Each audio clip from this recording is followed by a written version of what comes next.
Part B, Chapter 4, India's External Relations.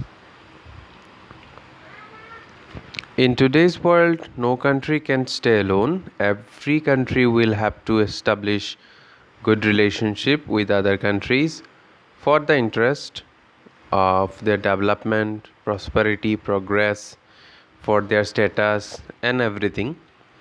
The position and status of a country in international politics depends to a large extent on its foreign policy. Countries establish relationship with other countries through foreign policy. Here in this chapter, we will discuss some issues related to India's foreign policy. We will also discuss how India is facing a number of challenges in the international level because of some foreign policies. As you know, India enjoys an influential position in international politics. India has been maintaining a balance in the international politics through non-alignment movement. During Cold War Cold War time, India maintained a distance from both the superpowers through non-alignment policy. Although India has signed a lot of other policies and India has gained a lot of respect for its contribution in maintaining world peace since independence. India had to face a number of warlike situations with its neighboring countries. India fought war with Pakistan in 1965, 1971, then in 1962 with China. India-Pakistan relationships are much tensed on the Kashmir issue also. India supported East Pakistan in its freedom struggle against West Pakistan. This made Pakistan more intolerant towards India. Pakistan has been trying to create international troubles in India almost on regular basis, and India has always put emphasis to make a good relationship with its neighboring states.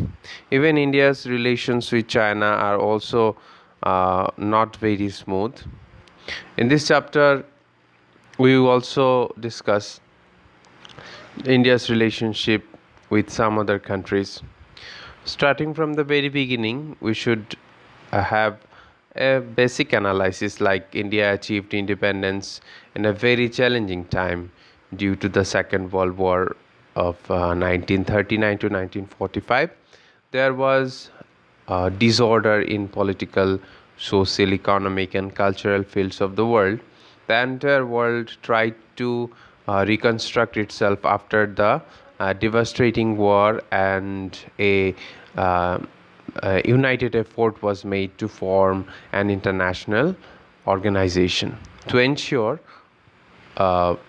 peace, development, well-being of the states. It is to be noted that India, along with a large number of African and Asian countries, achieved independence after the Second World War.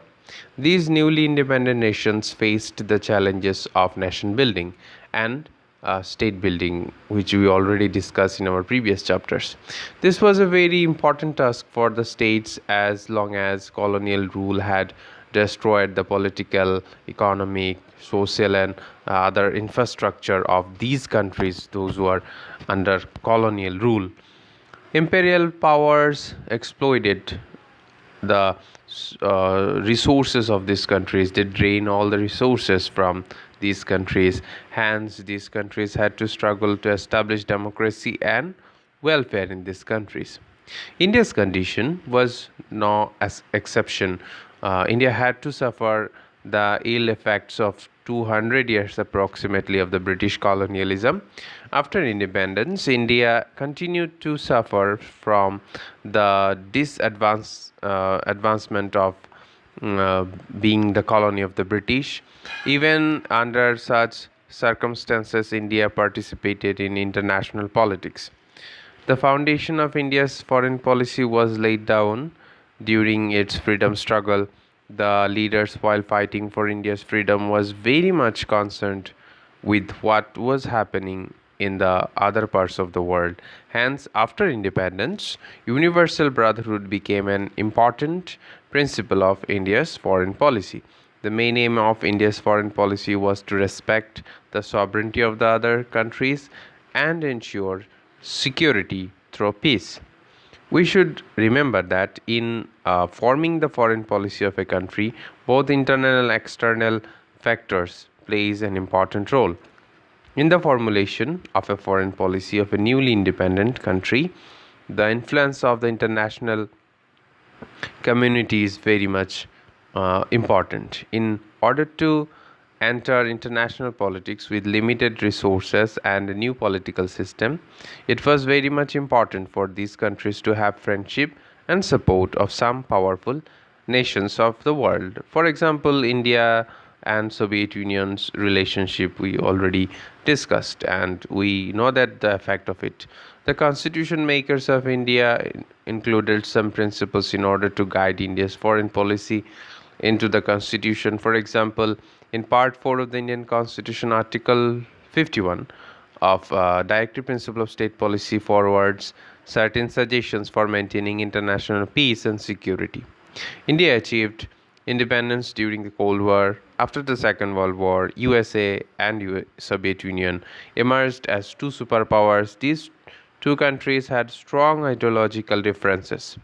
While India uh, always make a safe distance from these two countries to support non-alignment.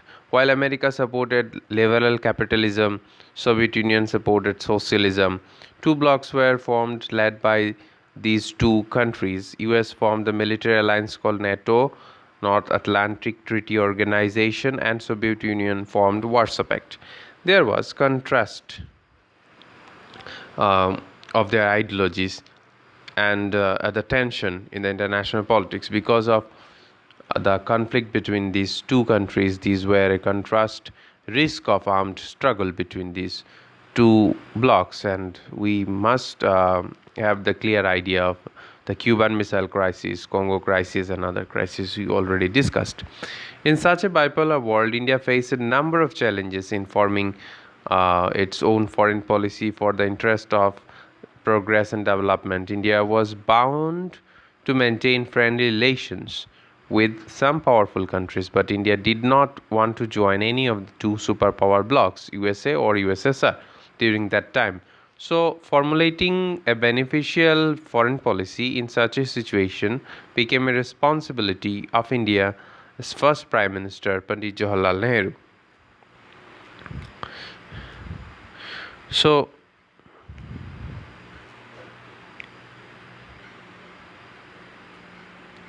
we can cite an example like foreign policy of non-alignment as a strategy of Jawaharlal Nehru's foreign policy or external policy of the of India. It has already been mentioned that the leaders of the India's for a freedom struggle were involved with the historical events taking place around the world. The Indian National Army formed by Netaji Subhash Chandra Bose and his supporters during the Second World War is an excellent example of cooperation between India and India's staying outside the countries. India inspired other colonies in Asia and Africa to fight for their independence. India's influence on African countries has been tremendous. Even before independence, India opposed racism and apartheid in South Africa in 1946. India is the first country to question apartheid, and also we find when Martin Luther King was also supported by the Socialist of India and other those who are relatively common to the nation, common to the question for the state. India always asked questions for these types of things. When India achieved independence, in international politics was going through important changes. and it was really tough situation. The political, economic, and military conflicts and competition between India, superpowers USA and USSR, was an important event of international politics during that time. The emergence of communist China as a powerful nation was also another important development. Some other important events are the formation of United Nations, the invention of atomic bombs, the end of imperialism, etc. In such a situation, India formed its foreign policy, keeping its mind that domestic needs and aspirations. Jawaharlal Nehru played a very important role in shaping India's foreign policy. Nehru, regarded as the main architect of India's foreign policy, he influenced determination and implementation of India's foreign policy in 1946 to 1964, and based on that, many important things included in Indian foreign policy. National interest was the first priority for Nehru. Nehru's foreign policy had three important objectives, which you find in your book, like to preserve the hard earned sovereignty, to protect territorial integrity, and to promote rapid economic development. In his speech on 7th September 1946, Nehru described the main components of India's foreign policy. He used the word non-alignment for the first time in Sri Lanka's Colombo in 1954. In his speech, he talked about five pillars of India-China relations. These pillars are together called Panchashil.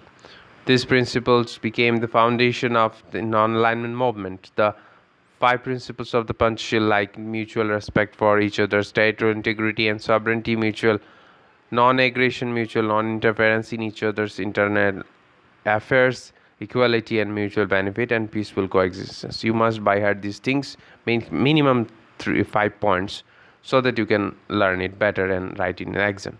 The non-alignment movement began with a conference held in the Bandung, Indonesia in 1955. In this conference, a large number of countries decided not to join either of the two superpower blocs, USA or USSR. Bandung Conference is regarded as a milestone in making non-alignment a political movement. The five important leaders who were responsible behind the establishment of NAM were Jawaharlal Nehru, from India, like Yugoslavia, Tito, then Nasser from Egypt, Sukarno from Indonesia, and from Ghana. So these some people were responsible behind the establishment of the NAM. During Cold War, India maintained distance from the both superpower blocs. The non-alignment movement helped India to do this. India wanted to stay away from the military alliances formed by these two countries. According to Nehru, we propose as far as possible to keep away from the super political power of our group. We aligned against one another, that means the superpower, which have led to the past of the two world wars, and which may again lead to a disaster, so that we need a separate step from that. So it was not neutrality, it was the third way of developing. So for India, non-alignment was an important principle of foreign policy. However, maintaining a balance non-alignment was difficult. India maintained a close relationship with Soviet Union and often took military help from it. US didn't approve it, and so for this friendly relations between India and Soviet Union, India had a gap between India and USA. Despite such friendly relations, India tried to take an independent stand in international issues. India took support from both the countries at different times. Pakistan did not offer any support to India's non-alignment position from the time of its independence. Pakistan maintained a closer relationship with US, and Pakistan joined US-led military alliance. US helped Pakistan in many ways. The main reason behind this was the that US didn't like India's independence position in world politics because of the friendly relations with the Soviet Union, independent stand in non-alignment policy, and the US Indo-US relationship in 1950 was not good. But subsequently, um, uh, every country needs everyone. So after some days or some years, the relation uh, tries to develop more, and that is why we find a relation of today's where both the countries trying to develop each other, trying to help each other, and more or less it is totally based on the diplomatic relationship. So that's all for today's class. We will discuss other things in the next class. Aaj ke chutti.